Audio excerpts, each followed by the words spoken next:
Hello and welcome to Pictorial Planet. You have spoken.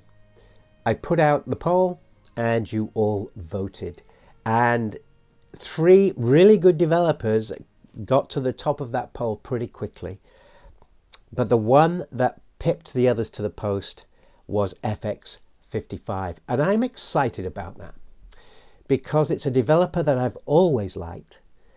It's a developer that I trust to be consistent, and it's a developer that I'd like to use more, and so that's what I'm going to do. This year I'm going to just use FX-55, and it's going to be a really interesting journey for me because I haven't always used it. I've used other developers for various reasons, but I want to see if FX-55 can do everything that the other developers can do. Now, if you remember, we had Battle of the Giants videos, and FX-55 did very well in the Battle of the Giants and was beaten in the end by Pyrocat HD. But I'm going to use FX-55 for the year, and I'm going to try a lot of different ways of using that developer that I've never tried before. In fact, I don't know if anyone else has ever tried before. So it's going to be interesting to see if I can get the results with that I can from Pyrocat HD, which, by the way, is one of my very favorite developers, Pyrocat HD. So very interesting times ahead for us all. This is going to be a lot of fun. Another great advantage of all of this, of course, is that we can make FX-55 at home. Let's just talk about what I like so much about FX-55 and what excites me about using that developer. And when I've finished with this bit, we're going to have a look at the chemistry of the developer. We'll talk a little bit about that. There's a couple of tips in there that will be good for you to know if you're going to follow me on this journey with FX-55 and try it out yourselves. And I recommend that you do that. Give it a shot. It's very cheap to make, so have a go with it and just see what we can do together with this developer. So one of the first things I look for in a developer is fine grain. I use 35mm a lot, as well as my medium format. I probably do 50-50, the two of them. Sometimes I feel that I do more medium format, sometimes I feel I'm doing more 35mm, but at the end of the day I'm probably 50-50 with those two formats. I love 35mm because it's so handy to be able to pick up a camera and just go out. It's lightweight, I can walk with it wherever I go, and so often I'll be carrying a 35mm camera with me. So I need a developer that'll give me fine grain with that format. My films of choice, as you know, probably is FP4. That's my first film of choice that I use for almost everything. Second would be Pan F+, which I love for its contrast and fine grain. And third, HP5, which I don't use a lot of, but will be with this developer. So we're going to have a good look at that and just see what that can do for us with a fast film as well. So fine grain's important. If I was to pick the best fine grain developer out there, I mean, I don't know them all, but probably 510 Pyro is a very good fine grain developer. And that might be my choice if that was the only thing I cared about, fine grain.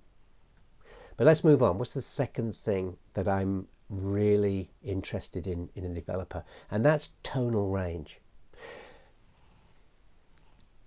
I think the best photographs I've ever seen, and I encourage you to try this, look at books of photographs by some of your mentors, if you like, that you love their photography. Ansel Adams is one of mine and has been for forever. Ansel Adams was amazing at his landscape photographs, and when you look at those landscape photographs, look at the tonal range. It's incredible. He got such a broad tonal range, and that's something I try to get in my photographs. Now, I can't do what Ansel Adams did. He was absolutely amazing in so many ways, and he was using large format, which again enhances the whole kind of tonal range of the photograph. But I think I get pretty close with my tonal range sometimes. And the reason I do that is because I pick developers that give me that tonal range, especially the midtones. The midtones of a photograph, if they are spread nicely out, are really pleasing to the eye. If you have compressed midtones, it becomes muddy. The picture, what I call a muddy tonal range. I've just written about that actually in my new book, this muddy tonal range. Now, many acutance developers give a very muddy tonal range in the middle. They compress that tonal range, and it's how they work. There are some acutance developers which give a good mid-range, and the two that come to mind straight away is Pyrocat, gives a great mid-range tone and is an acutance developer, and FX-55, which is a great acutance developer. Oh, FX-15 as well is good at that. But FX-55 does have this lovely mid-range tone, so I'm going to be looking for that and seeing how that pans out as I use it, because I'm used to Pyrocat's tonal range in the middle. Precisol has a nice mid-tonal range as well. And those kind of developers, and they're all acutance developers. And so I'm going to be watching FX-55 to see what it can give me. But from the photographs I've used it on, and in fact I've done videos on YouTube, I've had great tonal range with this developer, so I'm excited about that. It is an acutance developer. It is fine grain. I said in a post, I think yesterday, that I'd taken some photographs with Pan F+, and I was trying to print them, and the grain was so fine that I could barely see it. It was hard for me to focus my enlarger. That's how fine the grain was with FX-55. So I'm excited about this developer and what it's going to be able to give us in the acutance side and in the grain side. Now, another advantage of acutance is I use old film cameras, and old film cameras have old film camera lenses, and they're not as good as modern high-tech lenses that we have these days. And that's for various reasons, but obviously manufacturing has improved over the years, and lens coatings have improved. Excuse me. So I'm excited about an acutance developer because that will give me that extra sharpness for these old lenses that I use. So another reason for me to use an acutance developer and not a D76 type non-acutance developer. So speed. Film speed is something that is always nice. So that's on my list as well of things that I like about developers. Now, my favorite developers tend to be either box or slightly under box. So take, for example, Pyrocat or 510 Pyro, second and third in the votes you guys, in the poll that you guys filled in. They either give you box or slightly under box. So normally I would shoot my film at a third of a stop under box for those two developers. FX-55 gives you a half to 1 stop increase in film speed over box. That opens up our whole world for us, because I did a video recently on YouTube about opening up your shadows. It was about, I think it was the quick zone system, I think I called it. And it was about halving your film speed so that you lift your shadows up from zone 3 into zone 4, which opens up the tonal range in the shadows. You can always print it down in the darkroom, back down into a nice shadow area, but you've maintained that tonal range that you had in zone 4 because you halved the film speed. Well, if I'm getting a half to 1 stop speed increase, then I can run my films through at least box speed and be lifting my shadows up so that I'm getting this nice glowing tonal range within my shadows. So that's something I'm excited about. So I might not use the enhanced speed. I might not dial in 2/3 of a stop higher than box on my camera or my meter. I might shoot at box, but know that I'm getting better shadows. So that's exciting and interesting for us all to try. To do the same thing with PyroCat or 510 Pyro, I'd be running FB4 through at an ISO of maybe 64, so I'd be halving the box speed. So I'm going to have an extra stop by using FX-55. That's really cool, especially in Scotland when the light can be poor.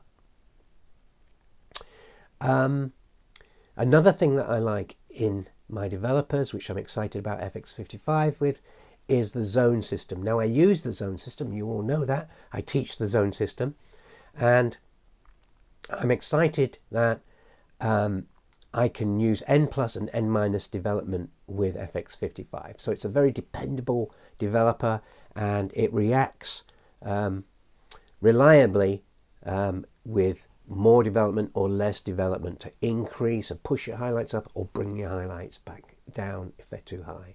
So I'll be doing that as well with FX-55. Now finally, before we go on to talk about the chemistry of this exciting developer, I want to mention compensation. Now I do like compensation in developers, at least the ability to utilize compensation. Now let's take PyroCat.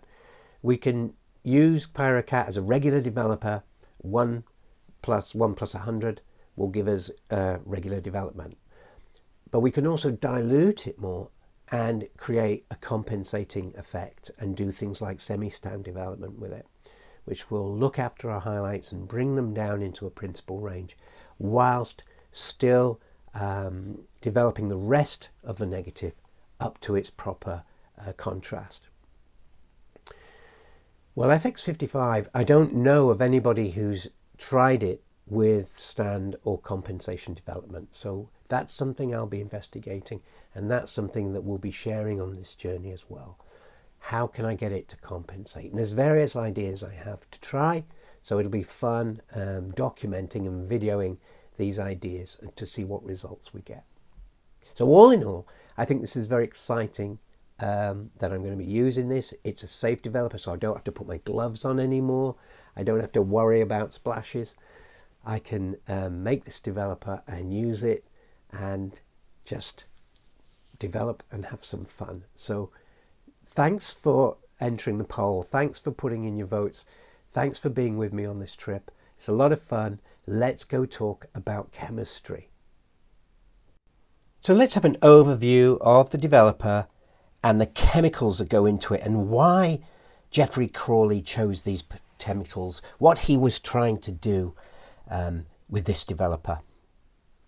So first of all, we're going to make two parts. We're going to have part A, which is just an alkaline solution, and there's a part B, which in the original Crawley formula was two dry chemicals that you add: sodium ascorbate and phenidone. But let's back up. Before we go there, we want to talk about this part A, because this is essential to the character of FX-55. This is what Crawley focused on to give FX-55 the specific attributes that it has. So first of all, this is a litre of the stock solution, and from this you dilute it into a working solution, and the dilution is 1 + 9. So that's 100 ml made up to a litre with water, or 50 ml made up to 500 ml with water.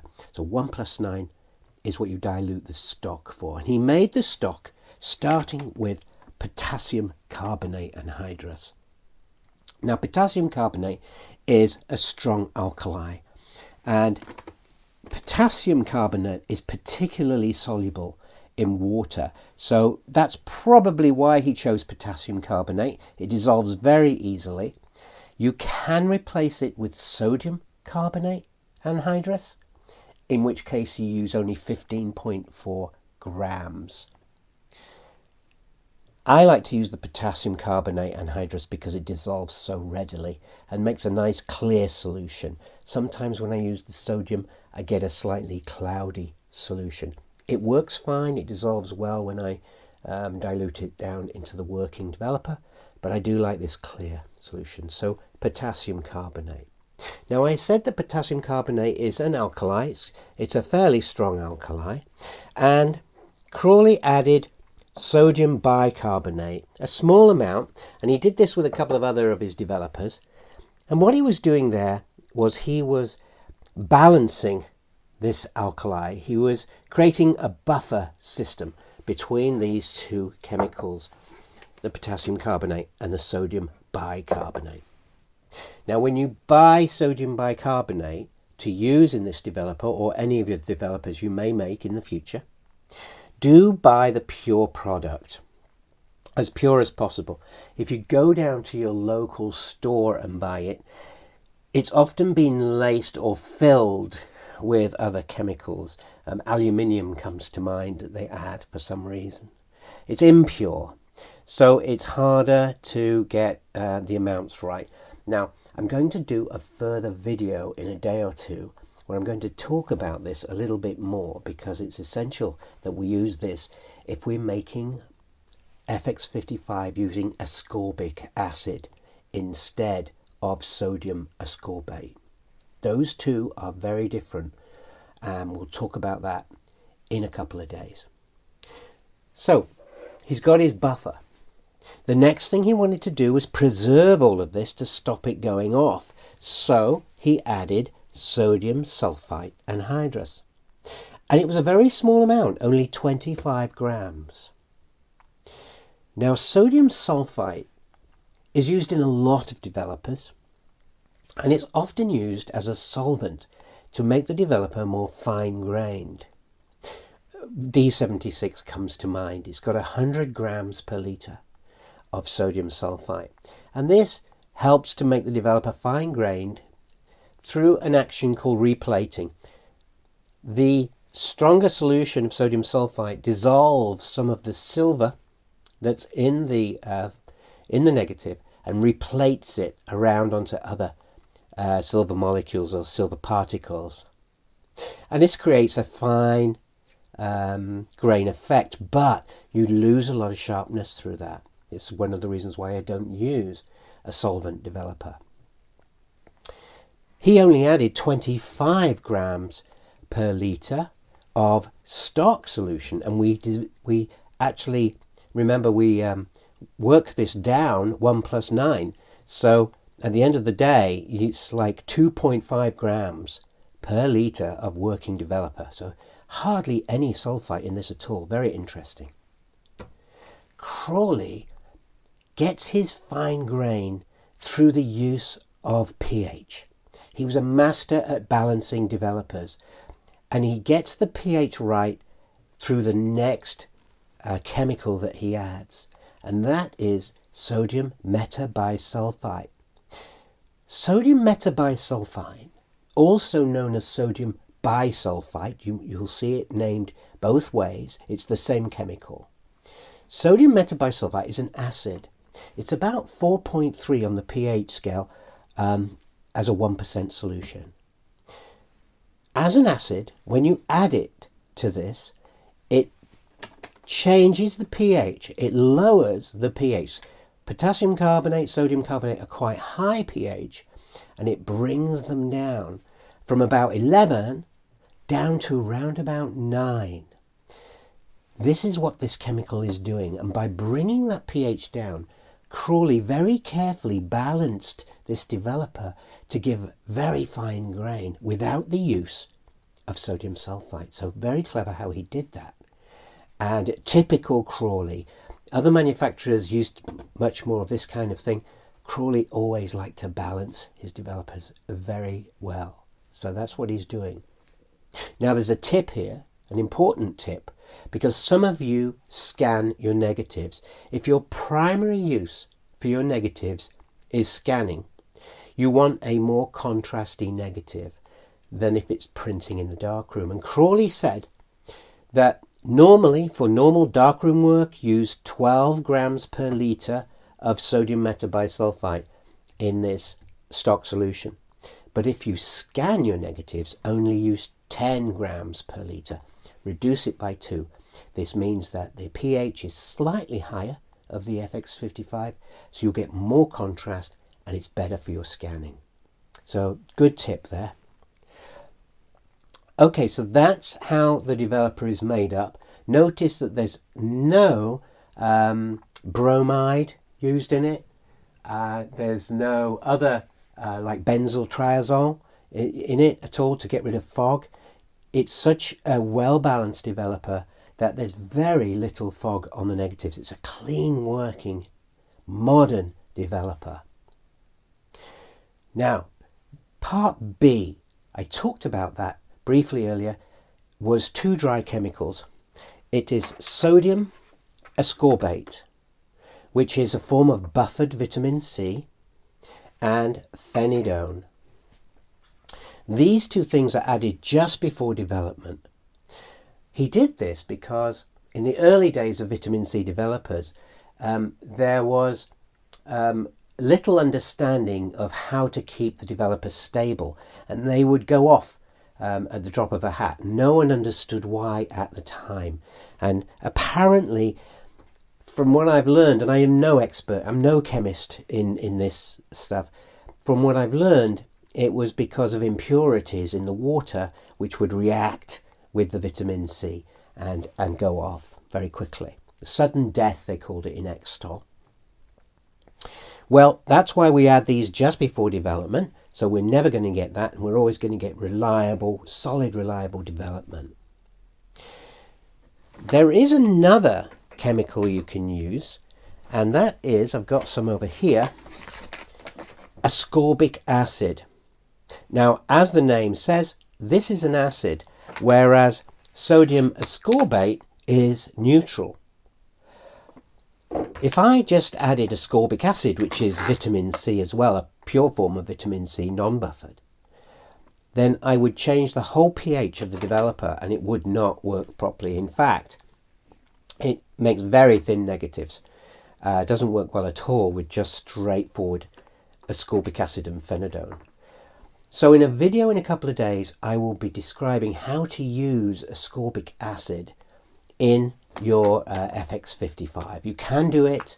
There's 2 ways to do it. I'm going to show you making a, I've got some here, making a type B liquid, which is very long lasting and is easy to use.